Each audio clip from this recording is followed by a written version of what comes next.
And the beauty of devotee of God ఒక భక్తుని సౌందర్యం మిమ్మల్ని అయస్కాంతంలా ఆకర్షిస్తుంది.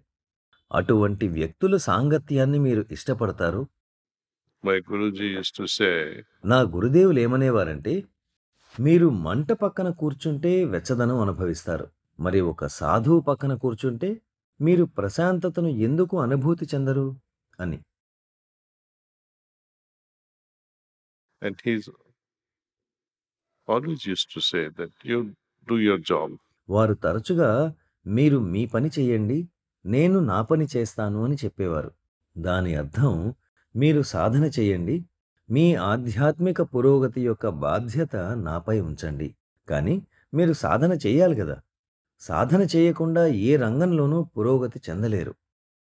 మీరు అక్షరాలు, అంకెలు నేర్చుకోవాలన్నా చాలాసార్లు సాధన చెయ్యాలి. నెమ్మదిగా భాష నేర్చుకోవడానికి సాధన అవసరం. వంట నేర్చుకోవడానికి సాధన అవసరం.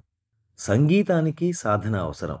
ప్రతి విషయానికి సాధన అవసరం. Everything needs practice. And when we are trying to move towards infinity, మనం అనంతం వైపు ప్రయాణించడానికి, మనం అనంతమైన దివ్యత్వాన్ని పొందడానికి ఎంత ప్రయత్నం కావాలో ఊహించండి.